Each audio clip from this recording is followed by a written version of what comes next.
votre libérateur, je vais mourir pour vous. Quand je regarde l'Afrique, avec tous ces problèmes, je me demande l'Afrique, mais quel avenir. Quand je regarde l'Afrique, avec tous ces canapés, je me demande l'Afrique, mais quel avenir.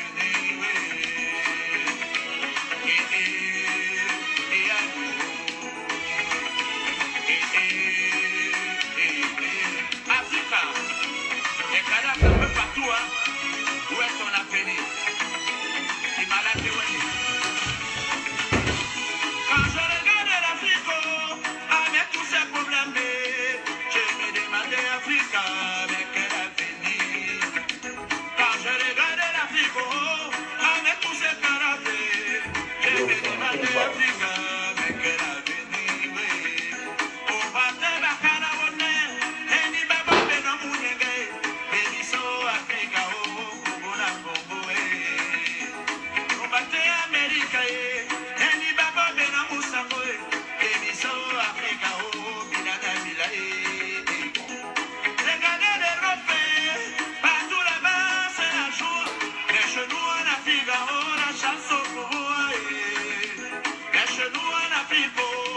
C'est la dictature. Chez nous en Afrique, on a guerre civile. Regardez l'Amérique, partout là-bas, c'est la paix. Et chez nous en Afrique, on a chasse au Hawaï. Et chez nous en Afrique, c'est la dictature. Chez nous en Afrique, on a guerre civile.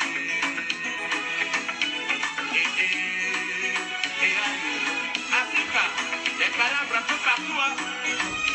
Baptiste Lumumba, où est-ce? Serge Njapou, toujours derrière moi. Ayokuda Kiteo, Banda Shaka Zulu, Thomas Sankara, Douala Mangabel, Banashara Tangana, Zamora Machen, Enes Wanji, Mele Unyobe, Cameroon, Soinewe, Bakalaba Boimbo Wasu, Barango Masu Mese, Isabella Africa, Isibeli Petola Boy, tous les enfants de l'Afrique, nous n'avons plus de richesse.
Woko, Belgique du Chopo, Guinée Équatoriale du Woko, Espagne du Chopo, Nigeria du Woko, Angleterre du Chopo, Logé du Woko, Bakara du Chopo.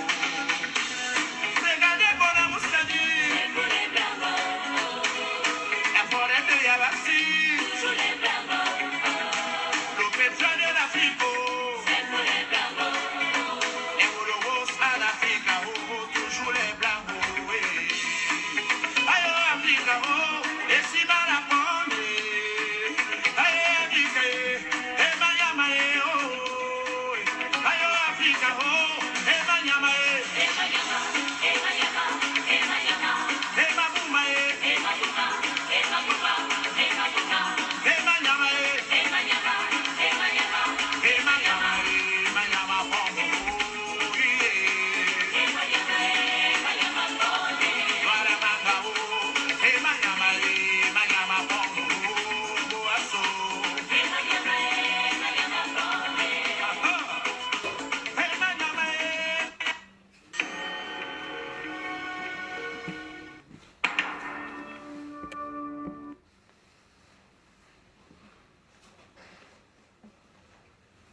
Sangomouben Abignon, que la paix soit avec vous. Merci à tous ceux qui acceptent de partager et de participer à tous ces directs citoyens que nous avons engagés depuis quelque temps. Aujourd'hui, j'ai choisi de m'adresser à l'ambassadeur du Cameroun en France, M. Christophe Guilou. Surtout après cette actualité brûlante que tout le monde connaît, ou sous cette actualité brûlante que tout le monde connaît, mais surtout après un certain nombre de choses qui ont été dites concernant la visite qu'il a rendue au président de la République, Paul Biya, au Palais de l'Unité. Monsieur l'ambassadeur Christophe Guilou, votre pays, la France, le pays d'Emmanuel Macron, subit comme l'ensemble du monde entier les contre-coups du coronavirus, la crise de Covid-19. Une crise qui aujourd'hui a fait 2 300 000 victimes à travers le monde pour 150 000 décès environ, 200 000 si les projections qui sont données par l'OMS cet après-midi s'avèrent exactes, et avec un cœur, un épicentre en Europe, c'est-à-dire chez vous, en France, en Italie, en Espagne. Cette crise appelle de la part des pays dans le monde, de la part des organisations internationales, de la part de tous ceux qui s'intéressent à la marche du monde, un certain nombre de valeurs et de principes, notamment liés à la solidarité, à l'empathie. Cette crise, a dit Mikhail Gorbatchev cet après-midi encore, cette crise demande et exige que les pays du monde se mettent ensemble. Au Cameroun, où on déplore environ 1020 victimes aujourd'hui de coronavirus, donc des personnes infectées à coronavirus, nous avons enregistré pratiquement 60 décès, avec des personnes qui guérissent au fil du temps, grâce à un corps médical qui se dévoue, malgré le fait que le système de santé du Cameroun a été détruit, cassé, dans les années 80, par les programmes d'ajustement structurel. Les programmes d'ajustement structurel qui sont le fait du Fonds monétaire international et de la Banque mondiale, sur la base de ce qu'on a appelé le consensus de Washington, 10 principes énoncés par M. Wolfenson, portant notamment sur les questions de libéralisation financière, de privatisation des entreprises, bref, cette idéologie libérale qui a conquis le monde. Eh bien, votre pays, la France, veut prendre une grande part dans la gestion de la crise du coronavirus en Afrique. Le président Macron, avec les chefs d'État du G20, au cours de ce mois d'avril, a pris une résolution forte autour de 4 principes. Ces principes, et ils sont ceux de répondre à l'appel du secrétaire général des Nations Unies sur une réponse humanitaire forte, sur un paquet de mesures à caractère économique. Elles sont également des mesures qui appellent à la coordination des politiques au niveau du Centre des épidémies africaines et du Centre des recherches scientifiques menées par l'Union africaine. Ces mesures touchent également à des aides d'urgence sur le plan sanitaire, c'est-à-dire que les systèmes sanitaires africains devaient être soutenus à l'issue de cette réunion du G20. Et les signataires de cette réunion du G20, parmi les signataires figurent le Premier ministre d'Éthiopie, M. Abiy Ahmed, figure le président du Congo, M. Etienne Tshisekedi, figure également le président de l'Égypte, M. Al-Sisi, et bien d'autres chefs d'État, à l'exception du président du Cameroun. À l'exception du président du Cameroun, Paul Biya, que vous avez rencontré au Palais de l'Unité. Eh bien, voici l'un des problèmes, monsieur l'ambassadeur Guilou. C'est que vous avez un chef d'État qui est le leader de la zone Afrique centrale, le pays où vous avez le plus d'investissements étrangers en Afrique centrale, c'est le Cameroun. 611 millions d'euros d'enveloppe, 611 millions d'euros d'encours, 611 millions d'euros d'investissements directs étrangers qui sont le fait de la France. 611 millions d'euros au Cameroun. La France également est l'un des premiers partenaires du Cameroun, le pays de Paul Biya qui est totalement absent de toutes les coordinations qui sont faites au niveau de l'Union africaine. Tout à l'heure, j'évoquais cette résolution du G20 en visioconférence à laquelle participaient le président de la France, Emmanuel Macron, mais surtout le président de la Commission de l'Union africaine, M. Moussa Faki, le Tchadien. Tchadien dont le pays dirigé par Idriss Déby, a pris la mesure de la crise du coronavirus. Cette mesure de la crise du coronavirus, elle tient à quoi?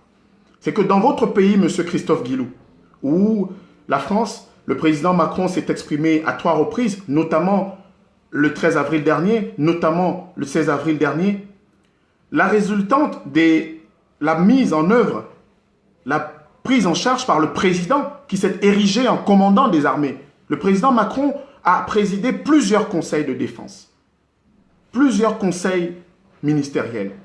Le président Macron s'est investi. Il est allé rencontrer même le professeur Didier Raoult à Marseille.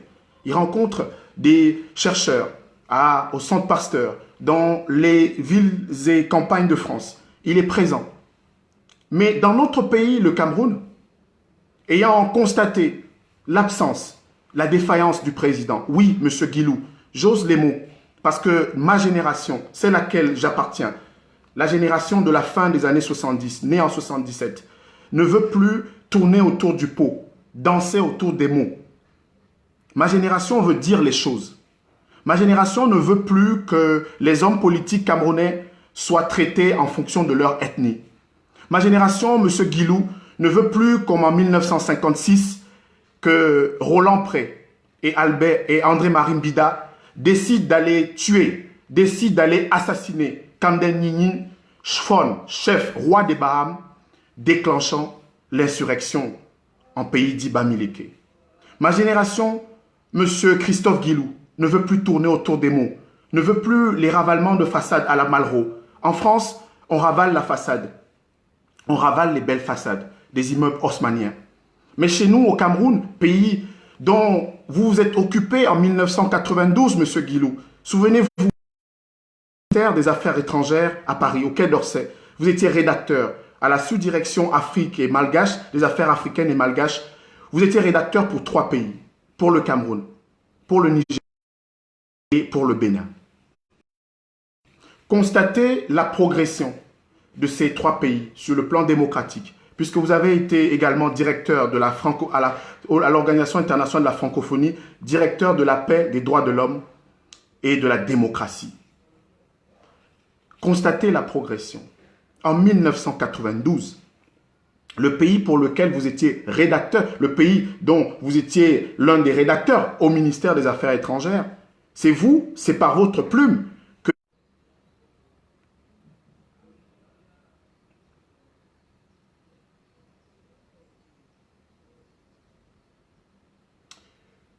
Excusez-moi, le direct a été interrompu quelques secondes. C'est par votre plume, Monsieur Guilou, que les rapports la situation au Cameroun.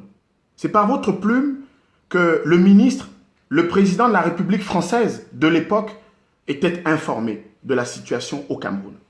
C'est par votre plume aussi que la question de l'élection présidentielle d'octobre 92, la question des années de braise au Cameroun ont été portées à l'attention des autorités françaises. Pourquoi j'évoque cette période et pourquoi j'évoque votre personne? C'est précisément parce que la France et le Cameroun parlent d'amitié. L'amitié, disent les bêtis au Cameroun, les vrais amis ne se cachent pas leur nudité. C'est contenu dans un ouvrage d'un Français qui a été l'un des pionniers de l'Université fédérale au Cameroun, Philippe Laburtolra. Philippe Laburtolra qui était un spécialiste des cultures dites Pawin, Beti et Kan dans notre pays, le Cameroun. Il a écrit « Les mines là-bas, les seigneurs de la forêt ». Et donc, si les vrais amis ne se cachent pas les nudités, Monsieur Guilou, vous êtes venu parler, et vous allez encore parler ce soir sur la CRTV, vous allez nous parler de l'aide de la France. Vous allez nous parler de l'appui de la France. Vous allez nous parler de l'accompagnement de la France. Vous allez nous parler de ce que la France fait dans le cadre de la crise du coronavirus pour aider le Cameroun. J'insiste sur les mots, Monsieur Guilou. La France vient de faire 2 lois des finances rectificatives. 2 lois. Le 16 mars 2020 et le 17 avril 2020. Une loi des finances rectificatives, c'est quoi? Vous connaissez ce que c'est. Au début de l'année budgétaire, on vote un budget. Et en cours d'année, pour s'adapter à la conjoncture, on ajuste en fonction d'une conjoncture haute, c'est des recettes qui augmentent, ou d'une conjoncture basse, c'est des recettes qui baissent. La France s'est déclarée en récession. La récession, de manière classique, c'est 3 trimestres consécutifs de baisse du produit intérieur brut, c'est-à-dire de la richesse produite en France. La France, à cause des effets structurels du coronavirus, s'est déclarée en récession. Et sa dette est montée à 110% du PIB. Et à côté, ses voisins, l'Espagne, l'Italie, subissent dans le monde les contre-coups les plus violents du Covid-19. Et dans le cadre de l'Union européenne, un plan de 500 millions d'euros, 500 milliards d'euros, en plus du plan français, mis en exergue par ces 2 lois de finances rectificatives, eh bien la France a autour d'elle des personnes qu'elle peut aider. Monsieur Guilou, ici en France, j'achète du gel hydroalcoolique, du gel. Il est contingenté, il est rationné. J'ai suivi que vous avez offert du gel, comme ça, pour se laver les mains aux Camerounais. En France, il en manque. Vous avez offert du gel au Cameroun alors qu'il en manque en France. Vous avez offert du matériel au Cameroun alors qu'il en manque en France, en Espagne, alors qu'il en manque en Italie. Vous offrez, vous aidez, on ne refuse pas l'aide. Des proverbes en swahili, langue que vous avez étudiée à l'Institut national des langues étrangères, après l'Institut d'études politiques de Paris, en swahili, il y a un proverbe qui le dit, je le traduis en français.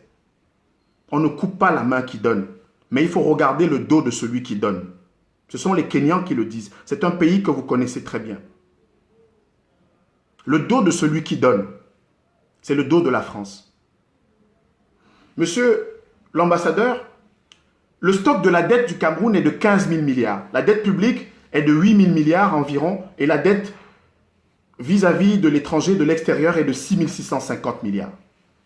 Dans le paquet de mesures prises par le G20 à travers ce sommet inédit en visioconférence, dont j'ai rappelé les grandes lignes tout à l'heure, qui ont débouché sur un allègement de 270 milliards de la dette du Cameroun, Monsieur Guilou, la France, votre pays, prend une part de 60 milliards de francs CFA, c'est-à-dire moins d'1% du stock de la dette du Cameroun, moins d'1%.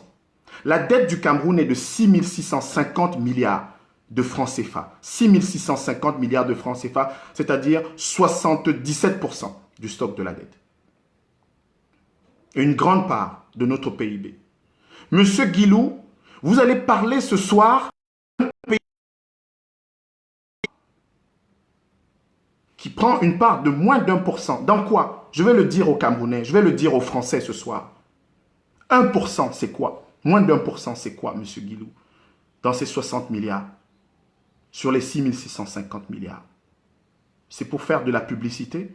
C'est pour montrer la France qui est généreuse? C'est cela l'après-coronavirus?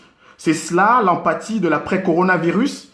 60 milliards qui représentent pour M. Guilou, pour la France, le Camerounais de France que je suis, le Camerounais qui vit en France, comme 20 000 Français au Cameroun. Nous sommes 100 000 dans ce pays. Des Camerounais de divers profils.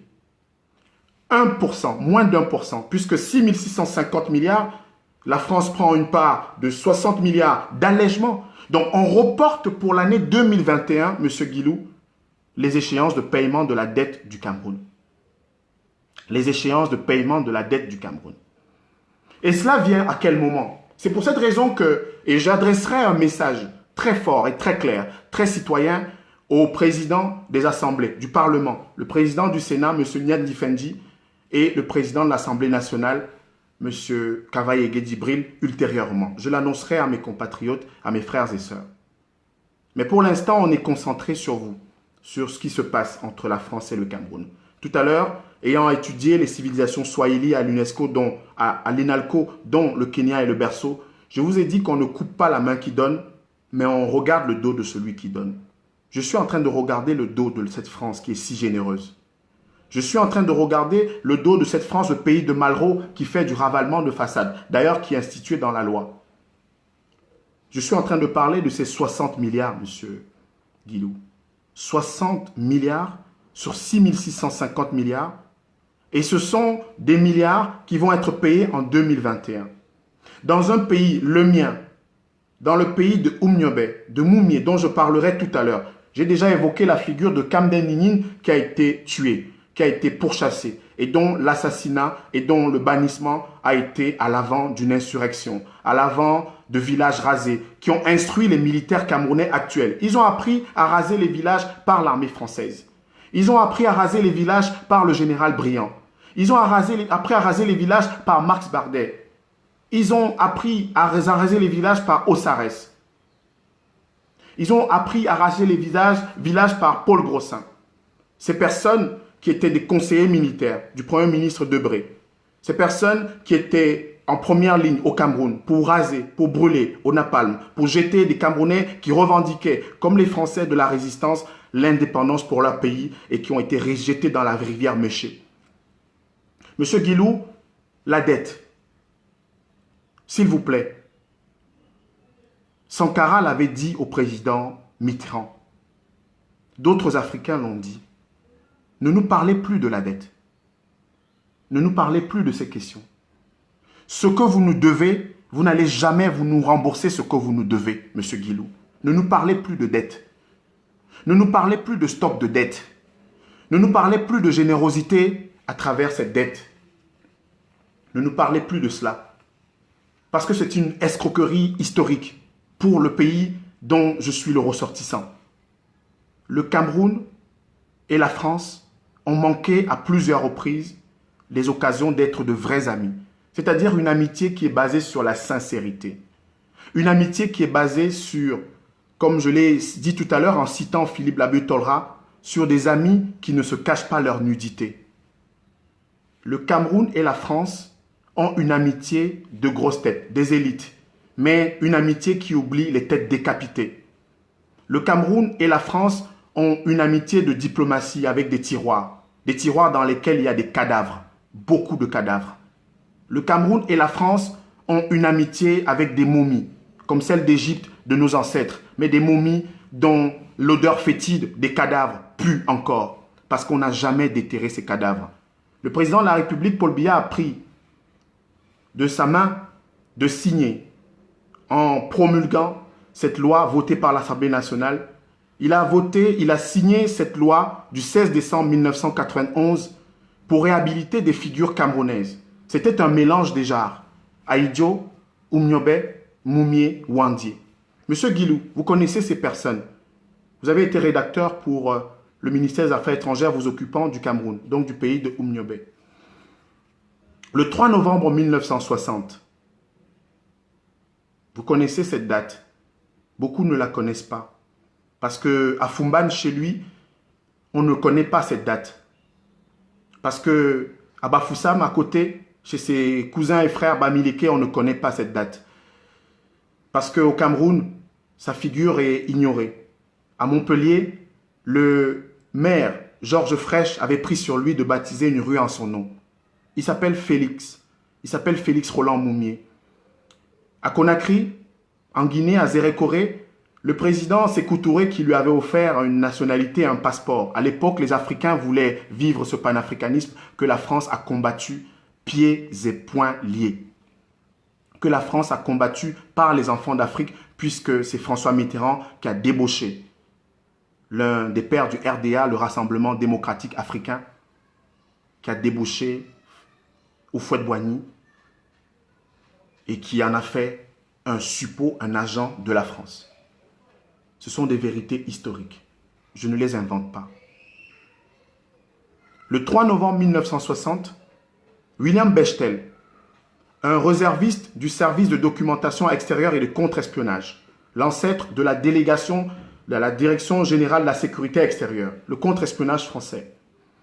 William Bechtel a été commis par l'Élysée, donc Jacques Foccart et le président de Gaulle, pour tuer, assassiner, empoisonner un Camerounais, Félix Roland Moumié. Et quand je parle de 1960, je parle d'une période où le Cameroun était supposé être indépendant, c'est-à-dire disposé par lui-même, à la fois par sa souveraineté, puisque dans la constitution du Cameroun, toutes les constitutions, le titre 1, c'est de l'État et de la souveraineté. La constitution du 18 janvier 1996, modifiant celle du 2 juin 72, n'y a pas dérogé. Donc chaque pays proclame sa souveraineté dans son bloc de constitutionnalité, comme celle de 1958, rédigée par Robert Debré. Oui, monsieur Guilou, Robert Debré. Robert Debré, dans ses mémoires, et qui est cité par Paul Grossin, et qui, dans la page, à partir de la page 145 de l'histoire secrète de la Ve République, coordonnée par Jean Guinel et Roger Faligot, eh bien, que nous dit Robert Debré? Il nous dit, le rédacteur de la Constitution de la Ve République en France, compagnon de De Gaulle, figure haute de la France, géniteur d'une fratrie à succès, eh bien, il nous dit qu'il était question d'éliminer et d'entreprendre la reconquête du Cameroun. La France entreprend la reconquête d'un pays indépendant. La France sait très bien que le pays de Paul Biya, le pays d'Aïdjo, le pays de Oumniobe, le pays de Mbida, le pays de Charles Okala, le pays de Maïmatip, la France sait que ce pays est indépendant, mais son premier ministre à Matignon entreprend sa reconquête. Nous sommes en novembre 1960, c'est-à-dire des mois après janvier, le 1er janvier 1960. 11 mois après le 1er janvier 1960, la France entreprend la reconquête du Cameroun. Ce n'est pas moi qui le dis, monsieur Guilou. C'est Robert Debré, voix parmi les plus autorisés de France, rédacteur de la Constitution de la Ve République de votre pays. Du pays de Victor Hugo, du pays de Mesmer, du pays de Ramadier, du pays de Roland Pré, du pays d'Emmerich, le premier gouverneur français au Cameroun. Il entreprend donc de reconquérir ce pays, qui n'est pas le sien. Il entreprend de reconquérir son pays comme ceux qui ont dit à Mbida, Mbida qui était une sorte de nationaliste un peu incertain comme ça, pragmatique par certains côtés, assimilationniste par d'autres, et qui au gré des circonstances changeait de braquet, comme la transhumance politique a enseigné les Camerounais, comme la transhumance politique a instruit les Camerounais depuis tant de temps. Eh bien, en décembre 1956, après avoir été en mai 1956 élu comme député à l'Assemblée territoriale du Cameroun, eh bien, Mbida va s'acheminer vers la carrière qui va le mener en mai 1957 comme premier ministre de l'État autonome du Cameroun.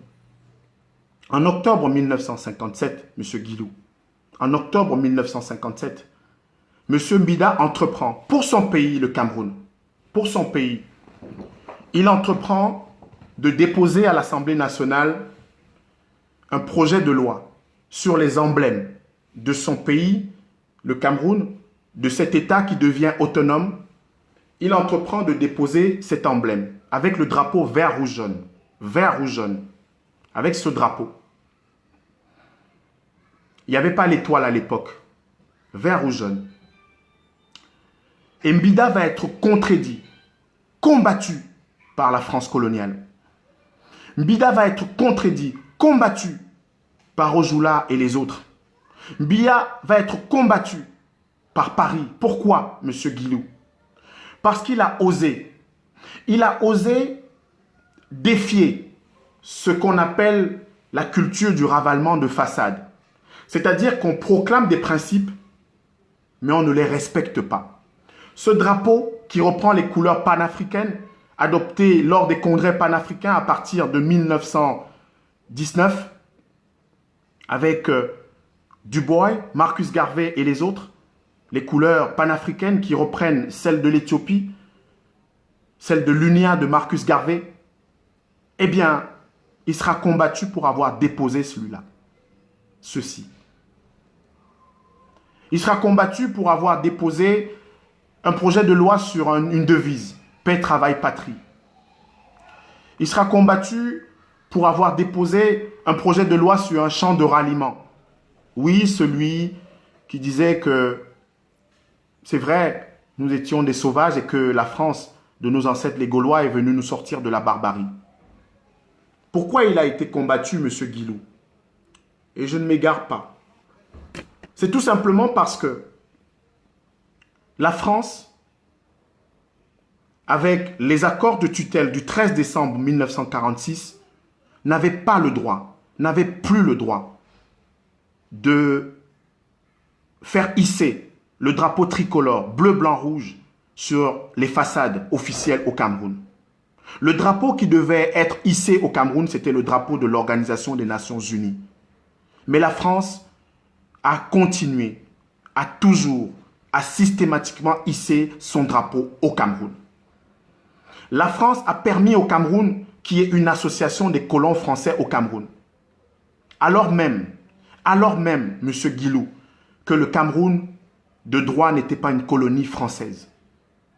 La France a fait dire à Ojula et à Alexandre Douala Manga que les accords du 13 décembre 1946, les accords de tutelle qui conduisaient le Cameroun vers l'émancipation, et ces accords-là qui avaient été forgés, combattus, qui avaient obtenu par le combat des frères et sœurs, nos ancêtres de l'époque, nos aïeux de l'époque, les Moumeitia, les Mangamado, les Rouben Ouyobé du Rakam, eh bien ces accords de tutelle ont été vidés de leur substance. Complètement vidés de leur substance. Toujours par cette logique de la façade ravalée. Par cette logique de l'affichage. De 1946, date après, ou c'est en décembre 1946, où cet accord de tutelle est mis en place, M. Guilou, eh bien, qu'est-ce qui se passe? On entreprend de faire, via le bureau minier de la France d'outre-mer, l'ancêtre du bureau des recherches géologiques et minières, on entreprend de faire la cartographie géologique et minière du Cameroun sur 140 000 km². À l'époque, le Cameroun était beaucoup plus grand que ça, évidemment, mais une grande partie était destinée à être évaluée. Les premiers indices de tungstène, les premiers indices d'uranium, les premiers indices d'étain, les premiers indices de pétrole ont été découverts par ce bureau des recherches minières d'Afrique centrale, d'Afrique d'outre-mer, à partir de 1949. Et en 1950, Jacques Fauvier va faire le rapport au ministre de la France d'outre-mer sur l'extraordinaire potentiel du Cameroun en matière minière. Et le journal Le Monde, qui est présenté aujourd'hui comme un journal progressiste et qui présentait les Moumiers, les Oumniobé et les autres comme terroristes, et donc qui était dans cette logique des éléments de langage coloniaux, eh bien dans le journal Le Monde un chroniqueur célèbre, va s'écrier sur le hurrah de tous les Français, de tout ce que la France, tous les Français de France et de Navarre devaient pousser un hurrah. Parce que le Cameroun, comme d'autres pays, devenait des mamelles nourricières. Parce que le Cameroun, comme d'autres pays, devenait des Eldorado pour la France. Parce que le Cameroun, comme d'autres pays, devenait pour la France des réserves stratégiques sur le plan minier. Et M. Guilou, notre amitié, entre guillemets, entre la France et le Cameroun, a donc raté toutes ces occasions pour dire, pour raconter, pour mettre en récit. L'amitié entre la France et le Cameroun s'apparente à ce que Jules Michelet a fait, le récit national, le roman national français. L'amitié entre la France et le Cameroun s'apparente à ce que Ernest Renan a fait en célébrant la Grèce antique comme la mère des civilisations, oubliant sa matrice, oubliant sa source, oubliant sa sève africaine, oubliant sa sève de l'Égypte antique. C'est cette amitié-là. C'est cette amitié qu'on tronque. C'est cette amitié dont on ne parle pas aux Camerounais du fait que s'il y a un problème, une crise anglophone aujourd'hui, c'est parce que le bureau des recherches miniers, M.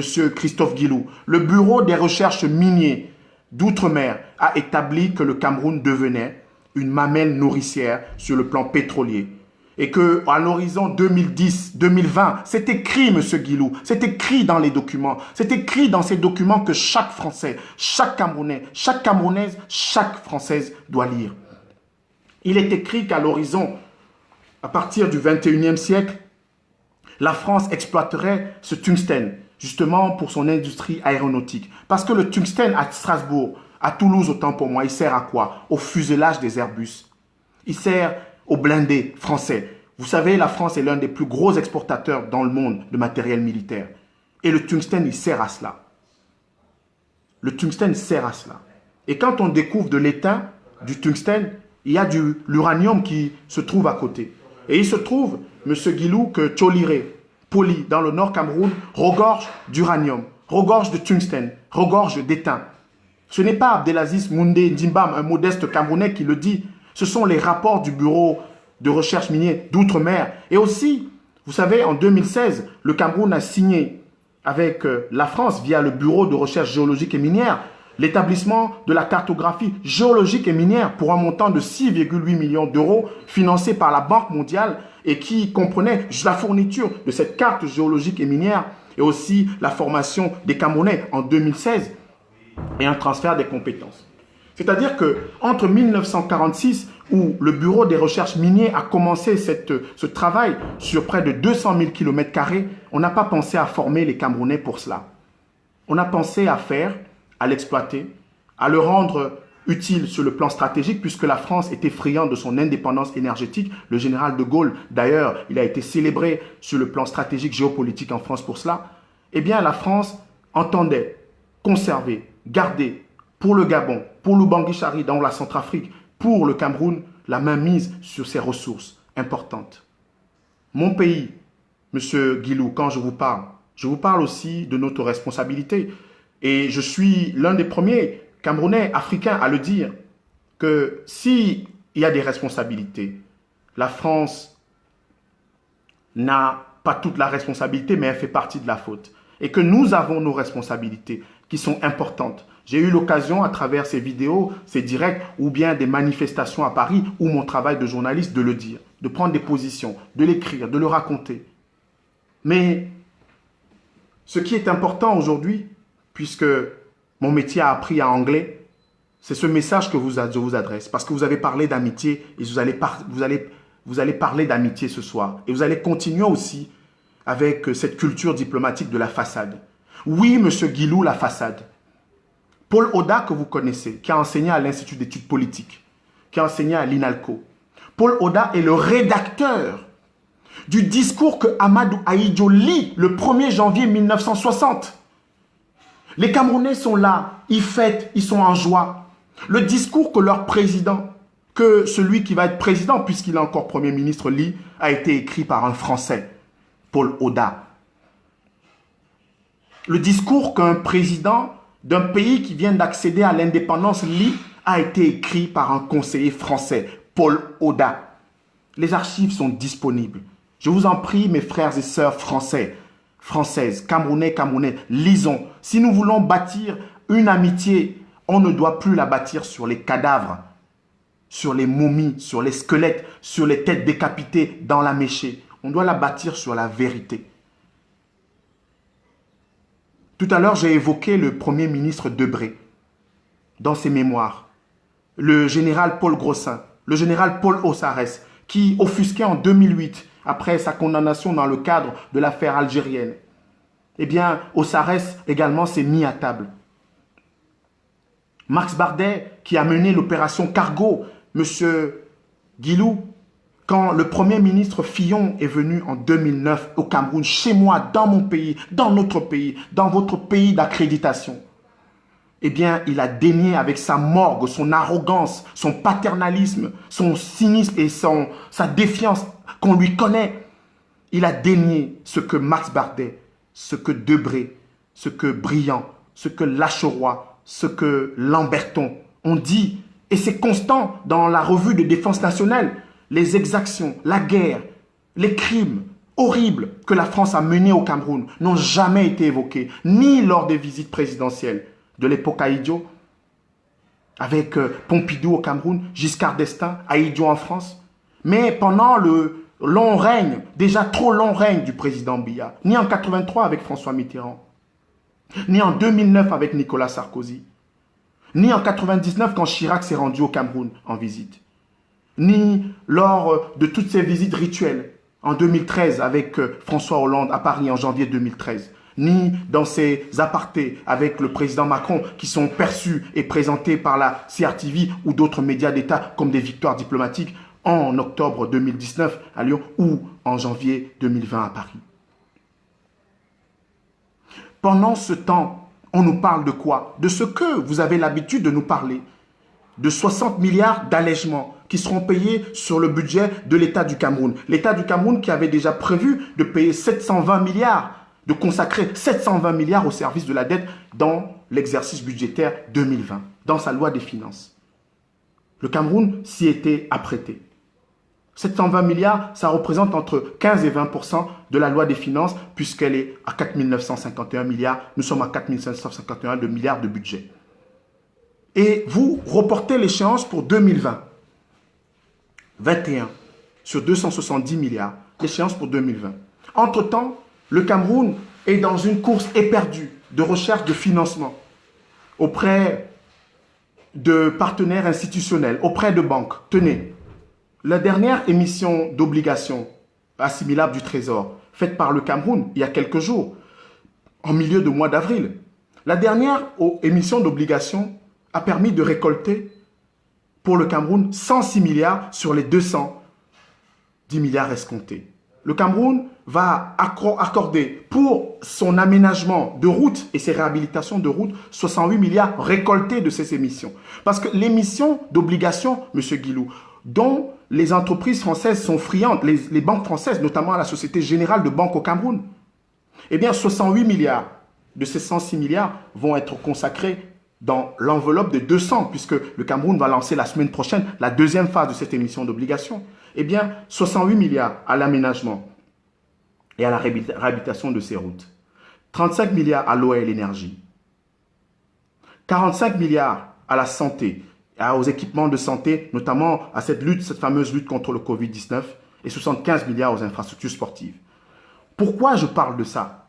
C'est que je m'étonne de ce que sur un stock de 15 000 milliards de dettes, dont 8 864 milliards de dettes publiques, garanties publiques par l'État du Cameroun, on vient encore d'abonder cette dette-là avec cette émission d'obligations.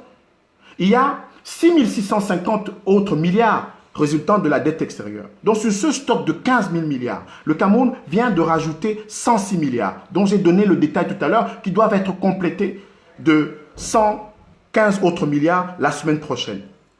Nous, les Camerounais, nous faisons cet effort immense. Les Camerounais de l'extérieur, les Camerounais de l'intérieur.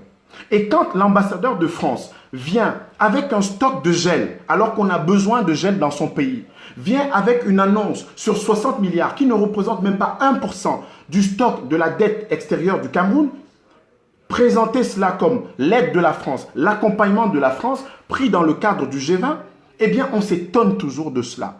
On s'étonne toujours de ce pays, la France, qui se proclame fille aînée de l'Église et qui n'arrive pas, avec le Cameroun notamment, à faire l'essentiel de ce qu'on fait dans une fraternité, dans une amitié, c'est-à-dire la vérité. La vérité, c'est quoi? La vérité, c'est ce que je venais de rappeler tout à l'heure. Parce que quand on parle des milliards aux Camerounais, quand on parle du C2D, le dernier C2D, c'est 394 milliards de francs CFA, dont 611 millions d'euros, ce qui équivaut à peu près au stock d'investissement direct étranger de la France au Cameroun. Au stock d'IDE de la France au Cameroun. Donc, les investissements directs étrangers. Vous savez, M. Guilou, nous les Africains, nous avons de l'or, mais nous n'avons pas de stock d'or de la France. La France a le 3e stock d'or du monde alors qu'elle n'a pas d'or sur son territoire, en dehors de la Guyane. Nous venons chercher de l'argent chez vous, tout le temps. L'Afrique a toujours trop besoin de l'argent des autres alors qu'elle a toutes les garanties. Les principales garanties, justement, au monde, c'est l'or. La principale garantie, c'est l'or.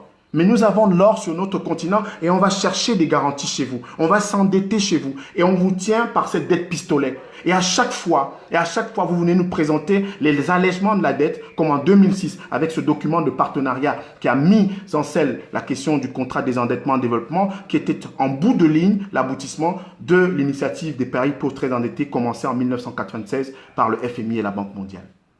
Vous venez toujours nous présenter la dette comme étant un instrument de votre amitié, de notre amitié. Non, Monsieur Guilou.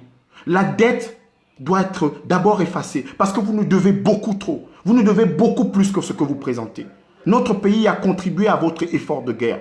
Notre pays, par le Ndiop Massi, l'État du Cameroun a présenté. L'État du Cameroun a présenté à l'UNESCO pour l'entrée sur la liste du patrimoine matériel et immatériel de l'humanité, les tunnels de Ndjok par lesquels les entreprises françaises, celles qui sont en train de donner aujourd'hui au Premier ministre camerounais, parce qu'aujourd'hui, la France a 200 entreprises au Cameroun et à peu près une centaine de filiales de ces entreprises étrangères. Mais ces entreprises, elles viennent d'où? C'est la CFAO, c'est d'autres entreprises qui ont été les actrices de l'économie coloniale au Cameroun.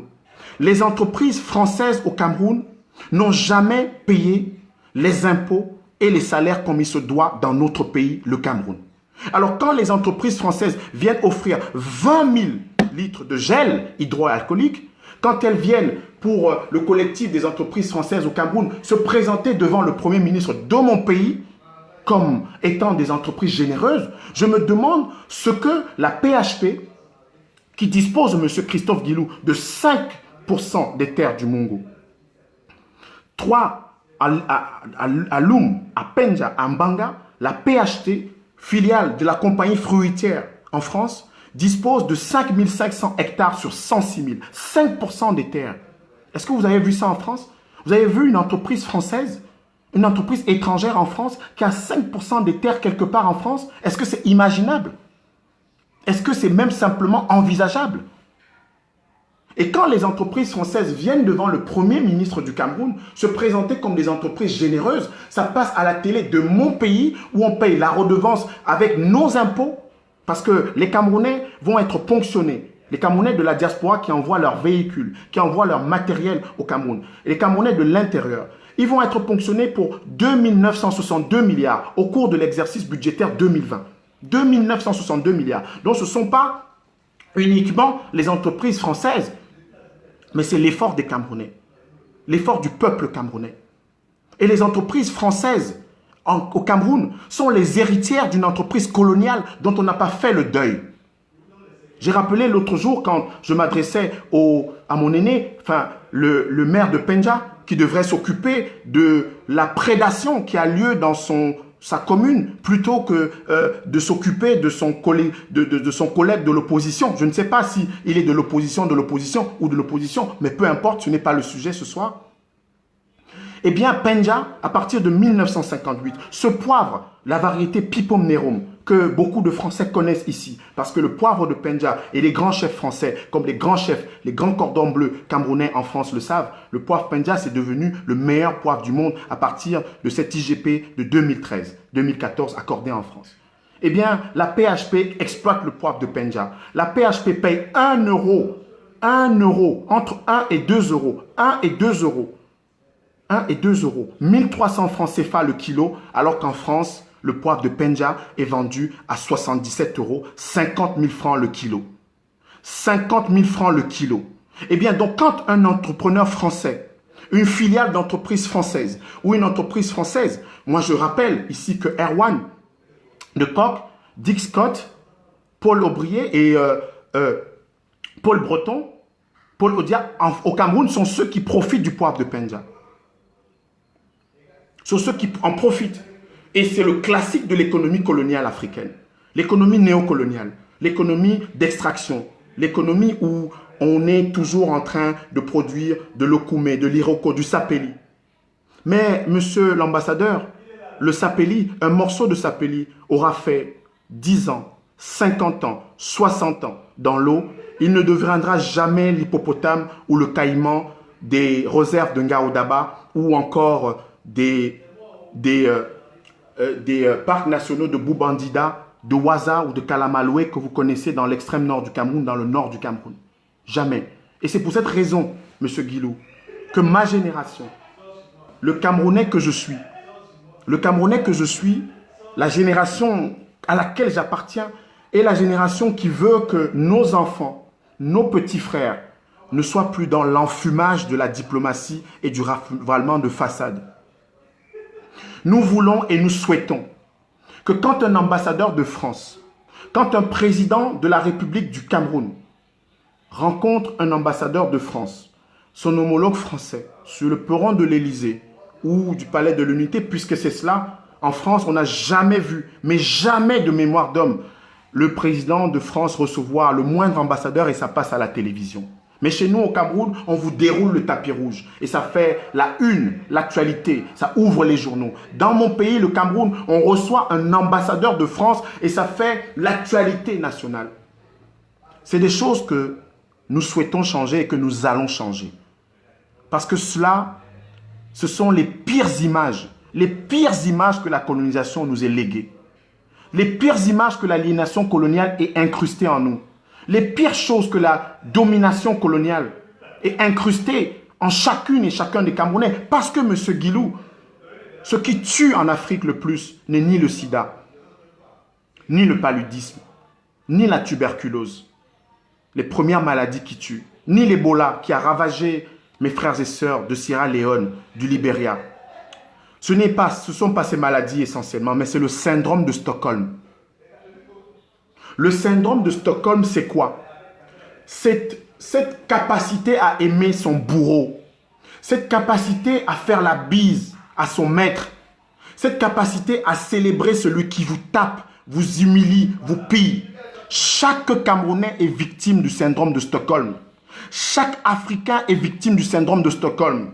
Chaque fois que vous parlez à un Africain à Paris, il vous dit « Occupe-toi de ta famille, tu es très brillant, tu es très compétent, vraiment, tu sais, sois positif. » Chaque fois que vous parlez à un Camerounais, il préfère que Paul Biya soit au pouvoir plutôt qu'un Bamileke soit au pouvoir. Il préfère que Paul Biya soit au pouvoir plutôt qu'un Betty soit au pouvoir. Il préfère qu'un Paul Biya soit au pouvoir plutôt qu'un Douala soit au pouvoir. Chaque fois que vous parlez à un Camerounais d'actualité politique, quand vous êtes sorti de Macron, de Mélenchon, de Sarkozy, il devient un Camerounais écan. Il devient un Camerounais Bamileke. Il devient un Camerounais Bamoun.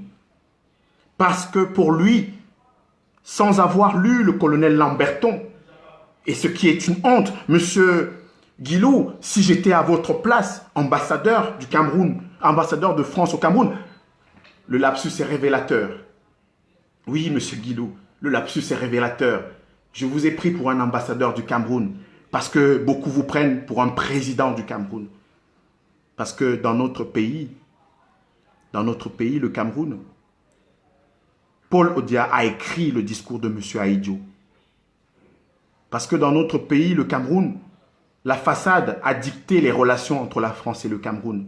Les accords de tutelle du 13 décembre 1946 ont été bafoués totalement par la France. C'est d'ailleurs pour ça que le président Biya a dit, peut-être dans un accès de sincérité et de réalisme, a dit que nous avons été colonie française et allemande. Pourquoi? Parce qu'effectivement, le président Biya, qui a été jeune pendant la colonisation, n'a jamais vu un drapeau de l'ONU devant les édifices publics. Quand il part du Cameroun pour la France, où il a fait ses études, il n'a jamais vu un drapeau de l'ONU. Donc ça veut dire que les accords du tutelle n'ont jamais été respectés. Pour lui, il est un colonisé.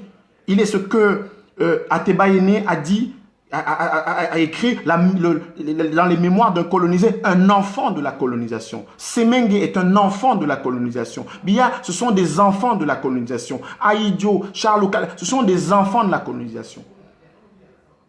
Parce que ce syndrome de Stockholm, monsieur l'ambassadeur, et à mes amis africains, mes amis français, mes amis camerounais, mes amis camerounaises qui m'écoutent, ce syndrome de Stockholm est celui qui tue, est celui qui fait croire à vos balivernes, à ces questions de façade, est celui qui fait que, avec une loi de réhabilitation du 16 décembre 91, les Camerounais ne se sont jamais interrogés de savoir où est Moumié, où est Oumniobé, où est Wandié, alors qu'ils sont devenus les héros de notre nation.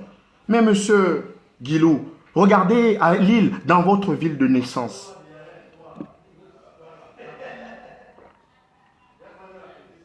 Dans votre ville de naissance, à Lille, partout, De Gaulle, Leclerc, Montaigne, Hugo, il y a des rues, des boulevards, des avenues qui sont consacrés à vos héros, qui sont des bourreaux chez nous. Il y a des lieux, des places qui sont consacrées à vos héros, qui sont des bourreaux chez nous. Il y a des monuments qui sont consacrés, comme celui qui dit que sur mon chemin, je suis de ceux qui haïssent les fusils, en hommage aux morts, en hommage aux résistants, en hommage aux morts qui sont tués, qui sont morts pour la France, dans chaque gare de France, dans chaque hameau de France.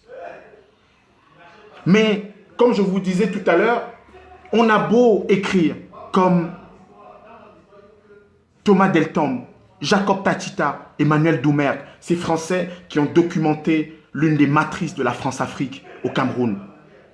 Monsieur Guilou, vous le savez, et je vais le rappeler, c'est au Cameroun que les colonels, les officiers français les plus éminents ont expérimenté les théories qu'on a enseignées à l'Institut des hautes études de défense nationale, qu'on a enseignées à tout le contre-espionnage, les théories de la contre-insurrection, les théories de la guerre dite révolutionnaire.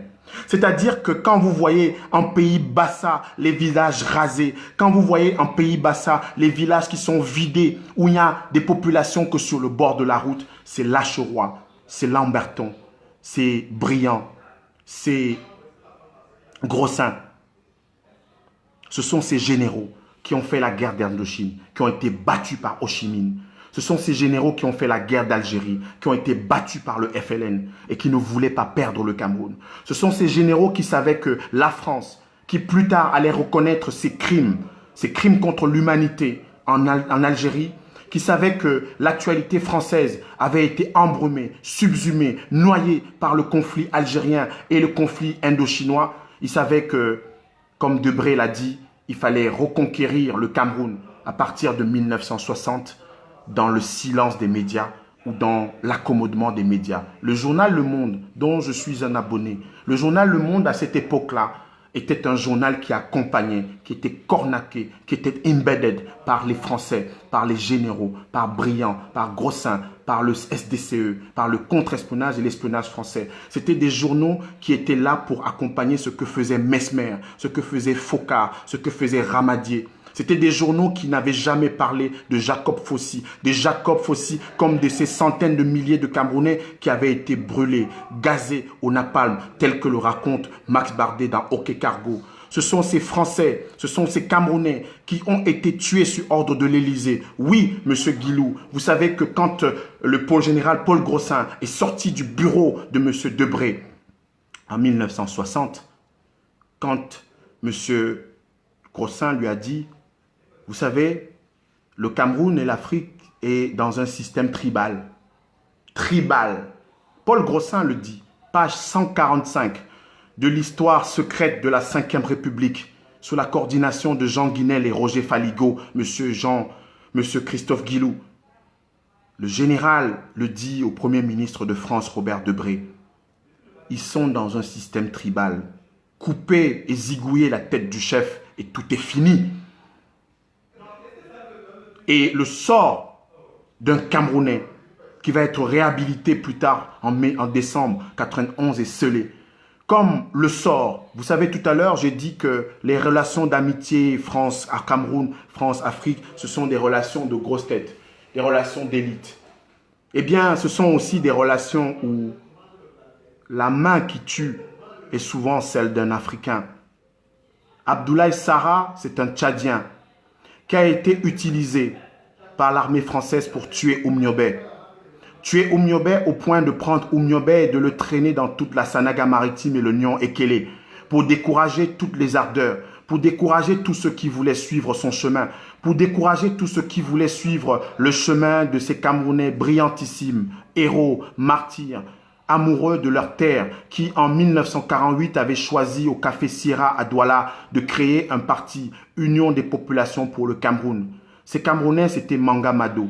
Ces Camerounais, c'était Guillaume Onde. Ces Camerounais, c'était Jacques Etoundi. Ces Camerounais, c'était Jacques Biboum. Ces Camerounais, c'était Ruben Oumniobé. Ces Camerounais, c'était Ndjoumessi Mathias. Ces Camerounais, oui, c'était Charles Assalé. Ces Camerounais, c'était Emmanuel Yap. Et que sais-je encore.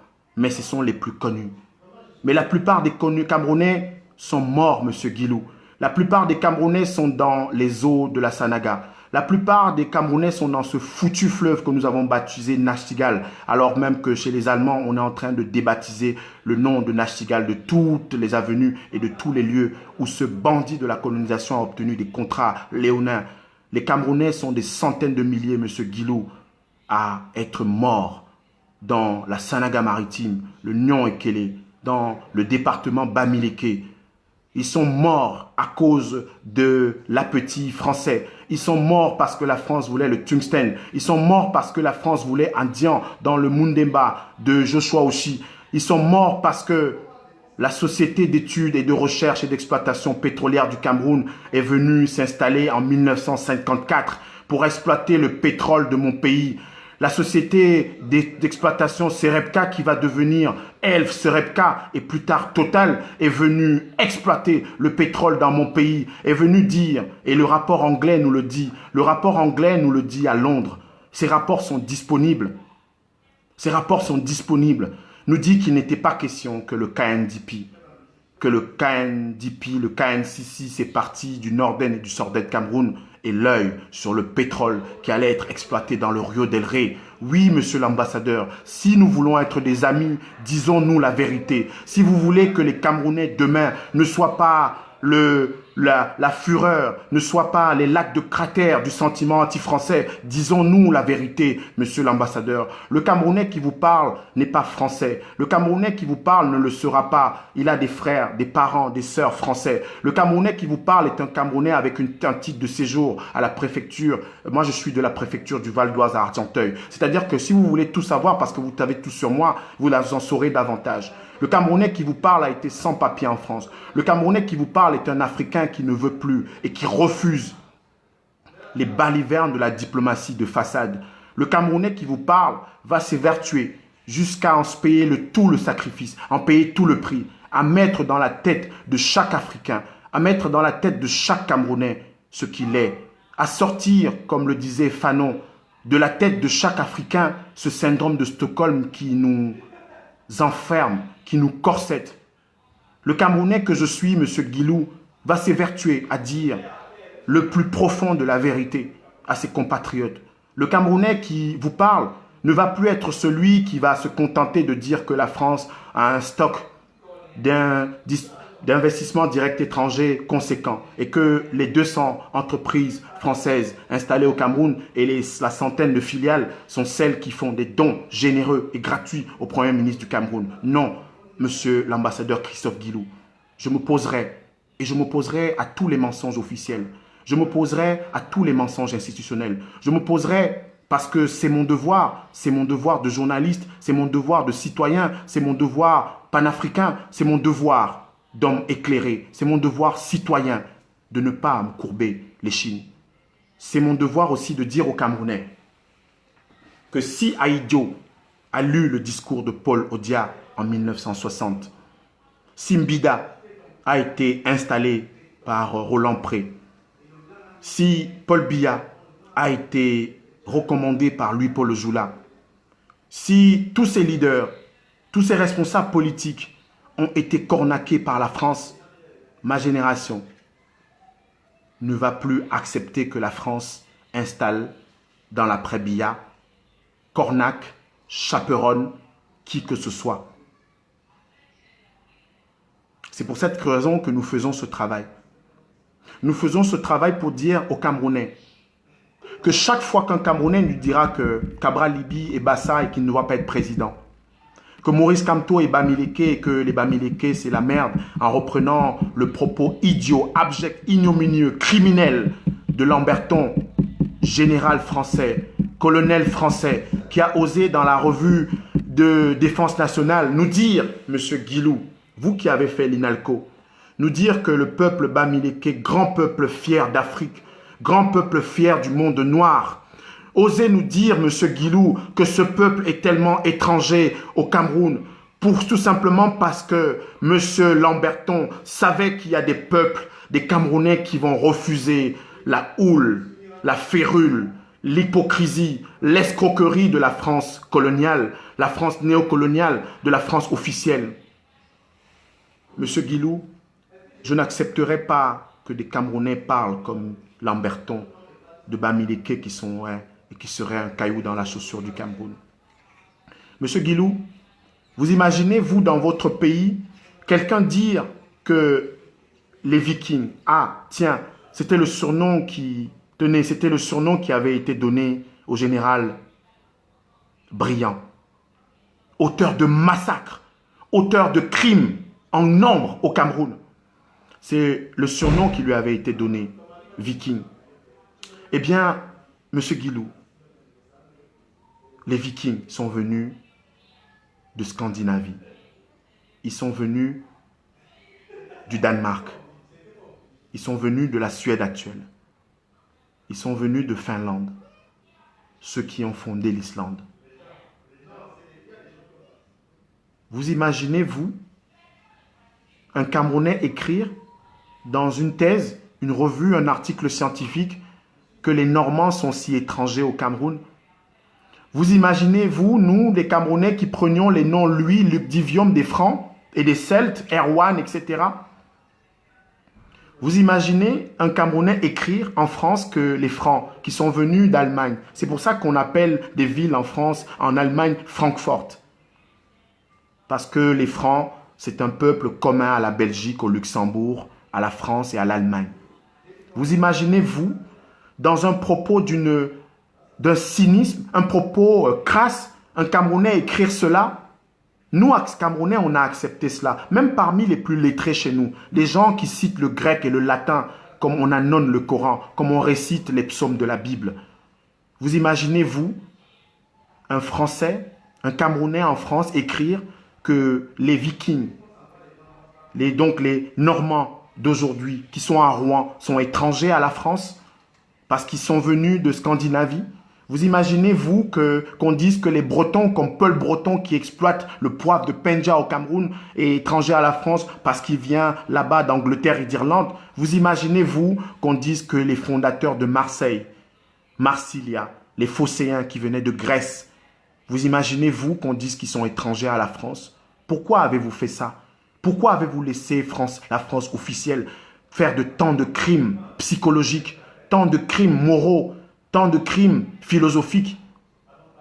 Pourquoi? Pour le pétrole, pour le tungstène, pour l'uranium qui a disparu complètement du Gabon, pour l'étain, pour parler d'amitié un jour, une amitié où les chefs d'État se serrent la main, où il y a des poignées de main, mais où il n'y a jamais le dos de celui qui se salue.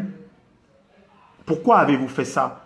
Pourquoi avez-vous instillé, comme l'a fait Paul Grossin, puisque c'est le conseil qui donne à son... puisqu'il est conseiller militaire du Premier ministre Debré en 60, il lui dit que nous sommes dans un système tribal et qu'il faut couper la tête du chef. Et donc, un réserviste du SDCE va être commis pour éliminer un Camerounais. Et c'est la France des droits de l'homme. Parce que la Déclaration universelle des droits de l'homme, la Déclaration des droits de l'homme et du citoyen de 1791 était déjà en vigueur. Et l'opération Homo, qui va être instigée par la suite à l'Élysée sous la houlette de Foccart, va être décidé par le feu orange de Gaulle, puisqu'on sait que De Gaulle ne donnait jamais de feu vert, il ne voulait pas avoir la responsabilité directe.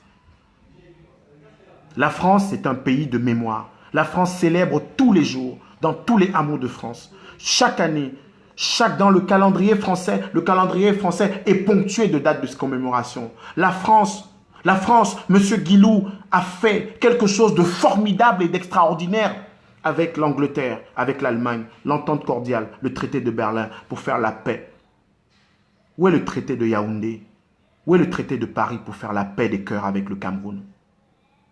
Où est le traité pour faire le deuil de Moumié, pour faire le deuil des 400 à 500 000 Camerounais qui sont morts à cause de la France qui voulait l'étain, qui voulait l'or, qui voulait le tungstène, qui voulait le pétrole? Où est cette journée de deuil et de réconciliation vraie entre les amis français et camerounais? Les Français et les Camerounais n'ont pas de problème. Je vous ai dit tout à l'heure, M. Guilou, que nous sommes 100 000 à peu près en France. Les Camerounais qui ont pris la nationalité française, mes frères et sœurs. Les Camerounais qui sont sans papier, mes frères et sœurs, j'ai été sans papier en France. Les Camerounais qui ont un titre de séjour d'1 an ou de 10 ans, que sais-je encore. Les Camerounais vivent dans ce pays. Les Camerounais ont des symboles. Yannick Noah est un métis, un symbole de cette fraternité qui existe entre des Français et des Camerounais. Yannick Noah, c'est le fils d'un champion, vainqueur de la Coupe de France dans les années 50, avec Sedan, qui s'appelait Zachary Noah, et d'une Française. Ils ont fait un franco-camerounais, selon qu'il gagnait, qui s'appelle Yannick Noah, un symbole fort. C'est le seul Français qui a remporté Roland-Garros. La France et le Cameroun, c'est Kylian Mbappé. La France et le Cameroun, c'est Manu Dibango, précurseur, chantre de la world music, qui a été l'un des Africains les plus géniaux des 20e et 21e siècles.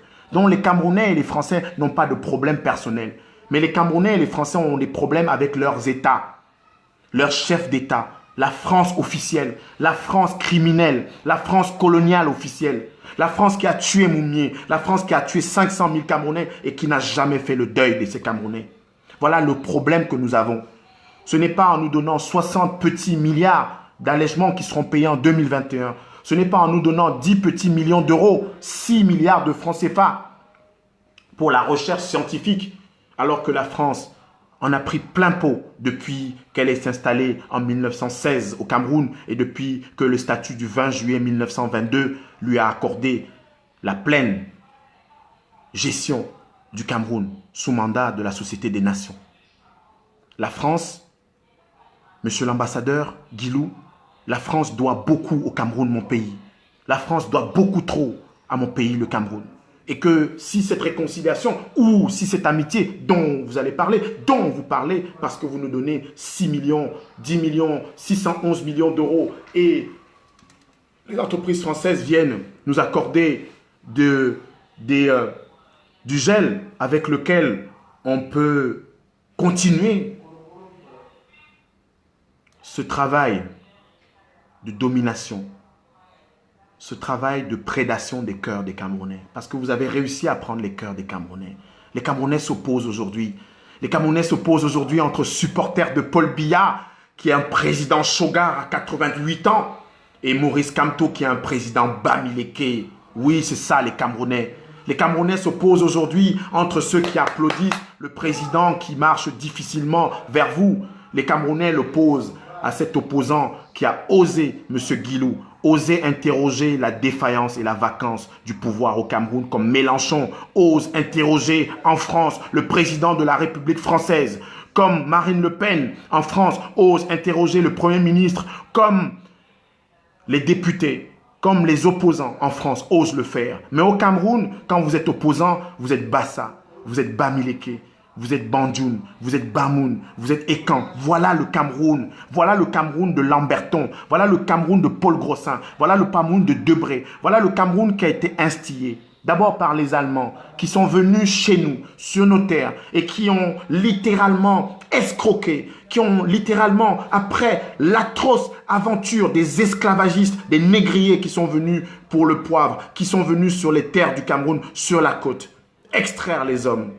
La France est venue après l'Allemagne, extraire les hommes, extraire les matières premières, extraire les richesses. Et aujourd'hui, on nous parle d'amitié. On nous parle d'une amitié où les corps de Moumié sont encore à Conakry, tués par la France. La responsabilité de la France, Monsieur Guilou, je parle sous le contrôle de quelqu'un qui a fait le droit comme vous à l'Institut d'études politiques de Paris. En 1976, William Bechtel, parce que le procès Bechtel va durer jusqu'en 1976.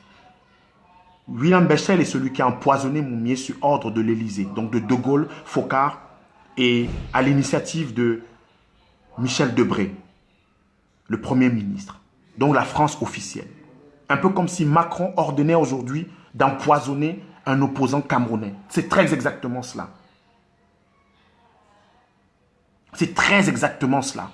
Ce n'est pas autre chose. La France aime son histoire. Les Camerounais, beaucoup sont friands des émissions de Stéphane Bern à la télévision. On dit que la France est un pays d'histoire. C'est l'un des rares pays au monde où la politique est fondée sur l'histoire. Mais la France ne veut pas parler d'histoire quand elle parle du Cameroun. Elle veut parler d'amitié. Quelle amitié, Monsieur Guilou?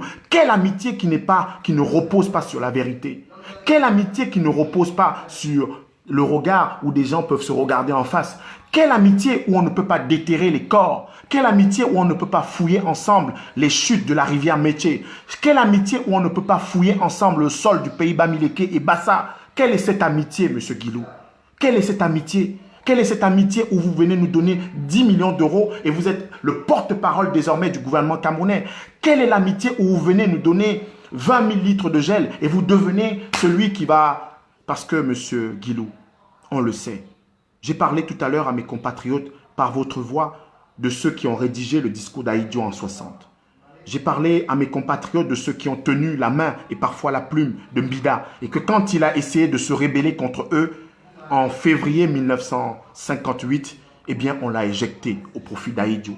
C'est le travail de Ramadier et qui a été consacré par François-Xavier Toret qui était le dernier haut-commissaire gouverneur français au Cameroun, dont le premier était Emmerich. C'est cela. Nous ne sommes plus la génération qui gobe tout. Nous sommes une génération éclairée, consciente, dit mon frère Claudicia. Nous sommes la génération qui comprend, qui a une instruction, une culture géopolitique du monde, qui ne doit rien à la France.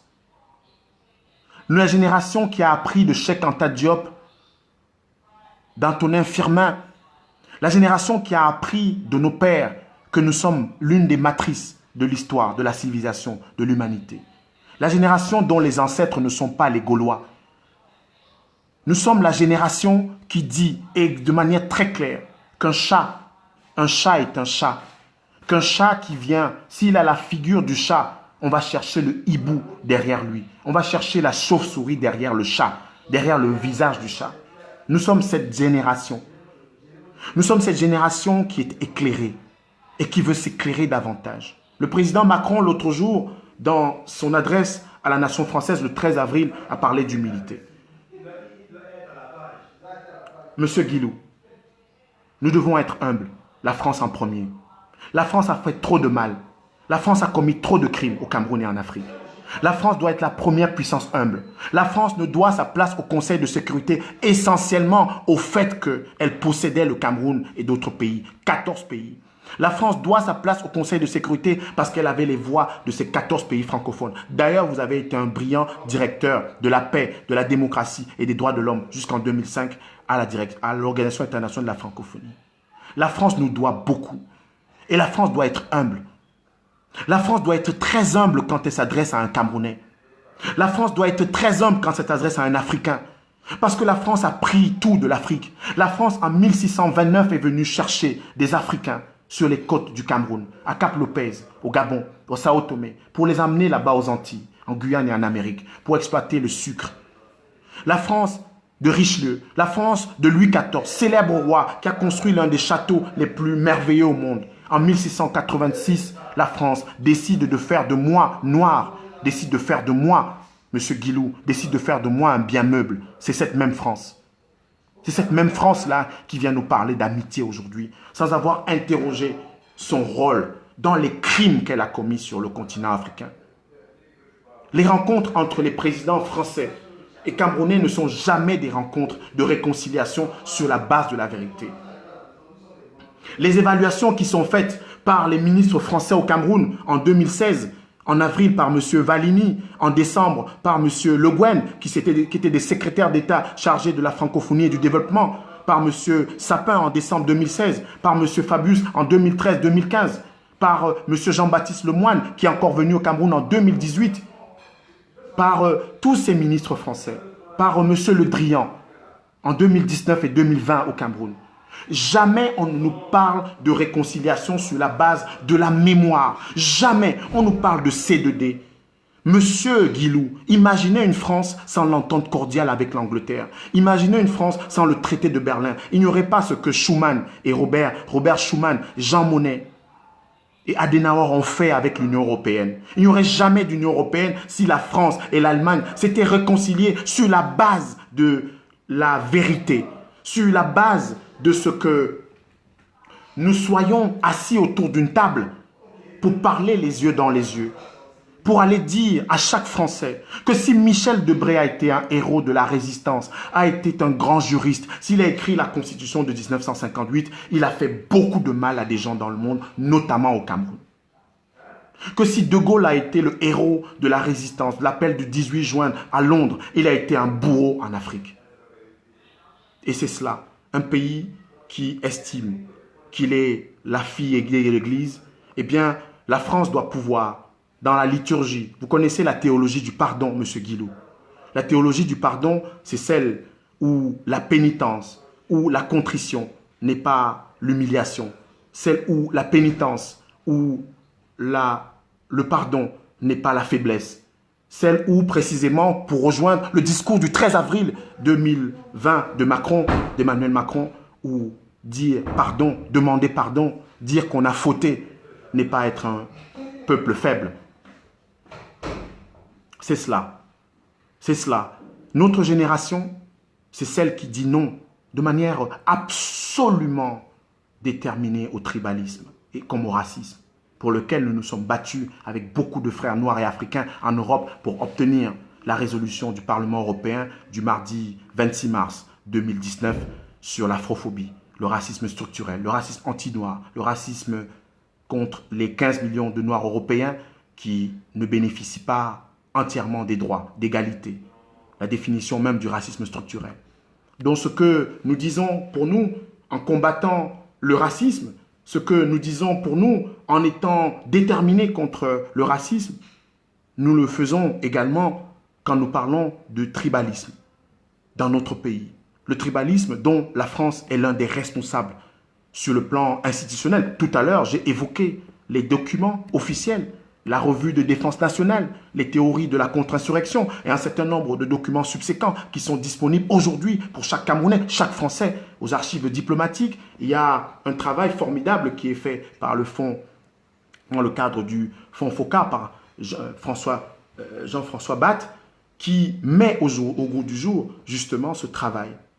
Qui met au goût du jour ce travail qui doit rassembler dans le calme des bibliothèques aussi les Français et les Camerounais. Dans le calme des bibliothèques aussi les Français et le Camerounais, pour que la question de l'histoire ne soit plus simplement une question des universitaires, une question des journalistes, mais une question qui concerne chaque citoyen français, chaque citoyen camerounais. Les accords de tutelle qui ont été bafoués par la France doivent être mis à la disposition et dits à chaque Français.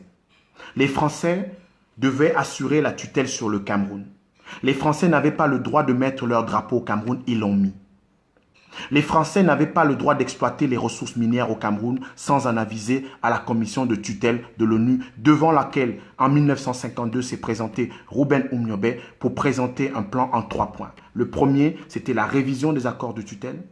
Le deuxième, c'était la réunification des 2 Camerouns. Et le troisième, c'était l'indépendance du Cameroun, l'indépendance totale du Cameroun.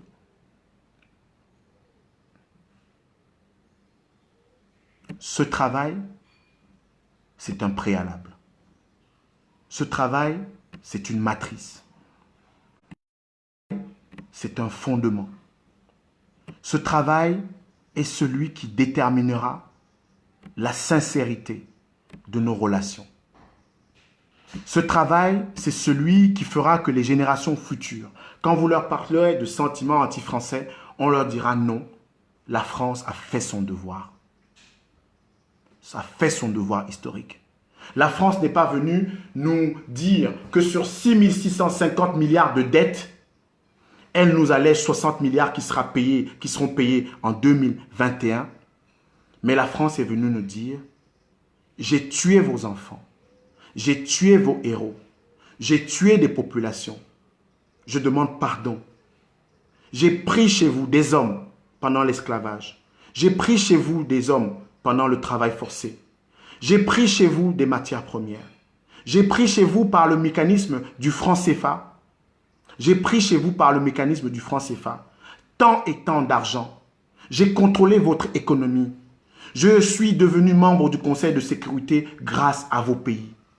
C'est cette France-là que nous voulons entendre. Ce n'est pas la France bon samaritain. Ce n'est pas la France papa cadeau. Ce n'est pas la France papa Noël qui offre du gel quand elle en manque chez elle. Qui va alléger la dette quand celle de l'Espagne et de la Grèce est abyssale. Ce n'est pas la France qui a 110% de PIB de dette et qui va faire le bon samaritain dans le monde. Cette France-là, et cette France qui dit que Paul Oda, qui a rédigé le discours de 1960, eh bien, on ne sera plus dans la diplomatie de façade, du peron de l'Élysée au d'Etoudi. Ma génération, M. Guilou, ma génération n'acceptera pas que ce qui s'est passé pour Mbida, pour Ahidjo et pour Biya se passe dans l'après-Biya. Ma génération ne l'acceptera pas. Franck Biya, Louis-Paul Motazé, Samuel Vandoayelo, Ferdinand Ngongo et tous ceux qui sont dans le système Biya doivent le retenir. Ma génération n'acceptera pas qu'il y ait la moindre collusion avec la France pour répéter ce qui s'est passé avec Mbida, avec Ahidjo et avec Biya. Louis-Paul Motazé, Franck Biya, Chantal Biya, Ferdinand Ngongo, Samuel Vandoayelo pour l'essentiel. Je répète, ma génération n'acceptera pas que ce qui s'est passé avec Mbida en 1957, premier ministre de l'État autonome du Cameroun, ce qui s'est passé avec Ahidjo, deuxième premier ministre de l'État autonome du Cameroun en 1958, le 18 février 1958, et avec Paul Biya en 1982, que ça se répète avec d'autres Camerounais. Parce que ce que Paris est en train de faire, M. Guilou, c'est de contrôler, c'est de convoyer, c'est de baliser la suite de M. Biya. Nous l'avons compris et nous essayerons d'éclairer les Camerounais, non seulement d'éclairer, mais aussi d'agir de manière conséquente, citoyenne, pour que cela n'ait pas lieu, pour que cela n'advienne pas. Le pouvoir en France se conquiert par le suffrage universel. On fait campagne comme Macron, on gagne les élections. On présente un projet aux Français, on gagne les élections. En France, je ne connais pas l'ethnie de Macron. En France, je ne connais pas l'ethnie de Mélenchon. En France, je ne connais pas l'ethnie de Marine Le Pen. Je connais le programme de Macron, je connais le programme de Marine Le Pen, je connais le programme de Mélenchon. En France, il n'y a pas de succession de gré à gré. En France, il n'y a pas de pouvoir cadeau. En France, il n'y a pas de pouvoir donenjo. En France, il n'y a pas le pouvoir qu'on donne à son frère du village via sa femme. Le pouvoir n'est pas sexuellement transmissible en France. Le pouvoir n'est pas génitalement transmissible en France. Donc au Cameroun, je l'ai dit dans l'adresse que je vous ai envoyée, monsieur l'ambassadeur Guilou, que je suis un citoyen afro-camerounais qui est prêt à payer le prix que les Moumiés et les Oumniobé ont payé pour les sacrifices qu'ils ont fait pour leur pays. Je suis un Africain, je suis un Camerounais, fier de l'être. Ce pays bat dans mon cœur, ce continent bat dans mon cœur. Comme votre pays, la France, bat dans votre cœur, pour lequel vous défendez les intérêts, pour lequel Michel Debré a fait empoisonner Moumié, pour lequel Mesmer et Roland Pré ont fait tuer Oumniobé, pour lequel De Gaulle a couvert tant et tant de coups d'État, pour lequel Foccart, en gérant 14 pays africains, a instigé le coup d'État, le premier coup d'État de l'histoire de l'Afrique contre Sylvanus Olympio en 1963, parce que Sylvanus Olympio souhaitait sortir de la satanée monnaie du franc CFA. Notre génération, celle qui est instruite par le temps, par l'histoire, par les recherches, par le travail de tant et tant d'hommes, de Gaston Donat, de Max Bardet, d'Achille Mbembe, de Thomas Deltombe, de Jacob Tatita et de Manuel Doumer, de François-Xavier Verschave, de Pascal Crop, de François Guinel et de Roland Faligo, eh bien cette génération-là, pour ne citer que ces ouvrages, et il y en a une pléthore, cette génération ne veut plus de la diplomatie, des dons et de l'amitié de façade. Cette génération est celle qui n'acceptera pas qu'au Cameroun, M. Paul Biya soit remplacé par un coup de magie, par un naoula-oula, par une précipitation politique et institutionnelle. Nous ne voulons plus de la logique de Paul Oda qui a rédigé en 1960 le discours d'Ahidjo à sa place. Nous ne voulons plus la logique des conseillers militaires et politiques français qui ont abouti, qui ont fait que Ouandié soit exécuté en 1971 et que une grande partie du Cameroun soit décimée de manière structurée et articulée sur la base des théories de Lacheroy issues de la défaite française en Indochine. Nous ne voulons plus l'esprit de Lamberton pour nous dire qui est une population camerounaise ou pas. Il n'appartient pas aux Français, comme il n'appartient pas à un Camerounais, de dire qui est français ou qui ne l'est pas. Parce que les Vikings, les Normands sont des Vikings. Ils viennent de Scandinavie et ça ne pose aucun problème aux Français. Les Celtes viennent d'Angleterre et d'Irlande. Ça ne pose aucun problème aux Français. Les Marseillais viennent de Grèce et beaucoup d'autres populations dont les rois sont venus de Germanie, c'est-à-dire les Francs. J'ai tenu, monsieur l'ambassadeur, à vous adresser ce premier message. Ce premier message qui est un message qui dit simplement, à travers l'histoire, à travers un certain nombre d'évocations, à travers un certain nombre d'exhortations, excusez-moi, à travers un certain nombre d'exhortations qui dit que nous ne sommes plus prêts à accepter que pour du gel, un don de gel, on couvre le cadavre de Moumié pour 60 milliards de francs CFA, moins d'1% du stock de 6 650 milliards de la dette extérieure du Cameroun, qu'on vient nous présenter l'amitié française comme une amitié exemplaire. Nous n'acceptons plus que ce soit le C2D, que ce soit les 611 millions d'euros de stock d'investissement direct étranger de la France au Cameroun qui guident nos relations. Ce que nous voulons, c'est la clarté, c'est la vérité, c'est la hauteur et la grandeur dans les relations. Moussango Mouben Nabignon, que la paix soit avec vous, c'est le premier direct consacré, citoyen consacré, à travers ce message à nos relations avec la France. Je prendrai l'habitude de le faire sur ma chaîne YouTube Abdelaziz Moundendjibam et sur ma page que vous connaissez Abdelaziz Moundendjibam. Je prendrai l'habitude encore plus de le faire. Et je remercie tous ceux qui m'ont suivi jusqu'ici et qui me font le monde de leur temps. J'ai voulu à travers ce message à M. Guilou dire 3 choses essentielles. La première, c'est qu'il n'y a pas de vérité, il n'y a pas d'amitié sans vérité de l'histoire, sur les crimes, sur le cynisme de l'État français. Il n'y a pas d'amitié sans clarté. Et il n'y a pas d'amitié sans humilité. Et la France doit être humble. Nous avons notre part de responsabilité, j'en parle, j'en parlerai, et je serai toujours là, quand il le faut, pour dire que ma génération, et je m'y investirai corps et âme, au prix de tous les sacrifices, que ma génération n'acceptera plus que Paul Oda écrive le discours de nos présidents et que nos présidents soient cornaqués par Paris. Moussa Ngomben Abignon, que la paix soit avec vous. Choisissez les horaires d'utilisation. Recevez les amitiés de tous ceux qui, autour de moi, travaillent pour que ce travail, excusez-moi, c'est la pub sur la chanson, pour que ce travail puisse continuer. Je vous remercie d'être restés aussi nombreux cet après-midi pour écouter ce direct. Moussa Ngomben Abignon, que la paix soit avec vous une fois encore.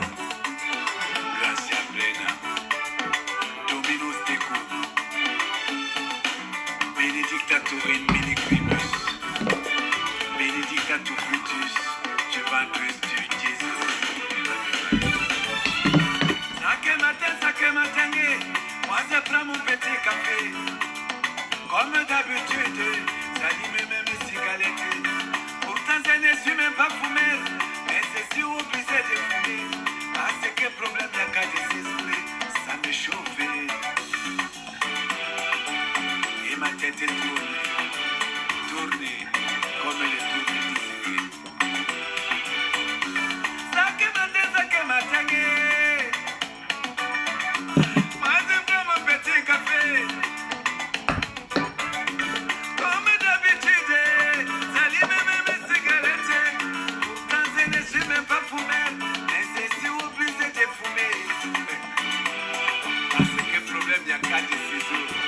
Ça me chauffe, eh oui, ça me chauffe. Montez maillé, montez maillé.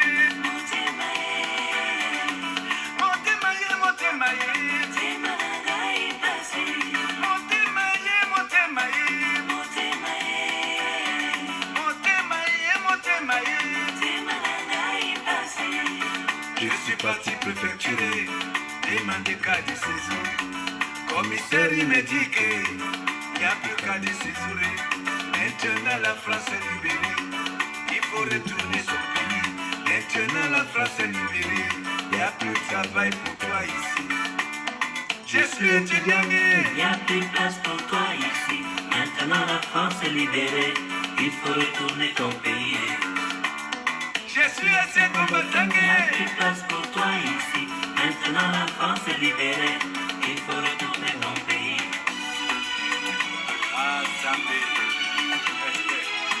Les enfants de bon Dieu sont très...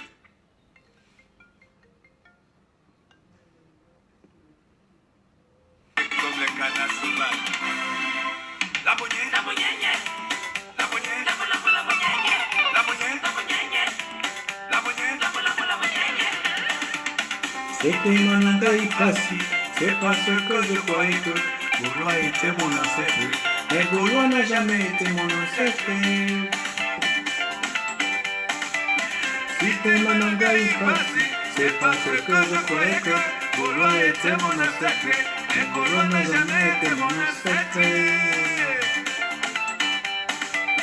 Tout ça c'est question la politique. Et si Gaulois était mon ancêtre, pourquoi alors il s'appelle au Mali? Ah, Au Mali, au Mali, au Mali, au Mali, ça fait au Mali. Au Mali, Mali, Mali, Mali, Mali, Mali, Mali, ça fait au Mali. Au Mali, au Mali, au Mali, ça fait au Mali. Au Mali, Mali, Mali, Mali, Mali, Mali, Mali, ça fait au Mali. Eh oui, eh oui. Eh oui, eh oui. Je pose la question, hein. Répondez-moi alors. Alors, Bamako. ils ont brûlé Bible, piétiné du commandement, inventé cas de séjour, et même cassé l'église. Et si Gaulois était mon ancêtre, pourquoi alors envoyer sa terre au Mali? Au Mali, au Mali, au Mali, ça fait au Mali. Au Mali, Mali, Mali, Mali, Mali, Mali, Mali, ça fait au Mali. Au Mali, au Mali, au Mali, ça fait au Mali. Au Mali, Mali, Mali, Mali, Mali, Mali, Mali, ça fait au Mali.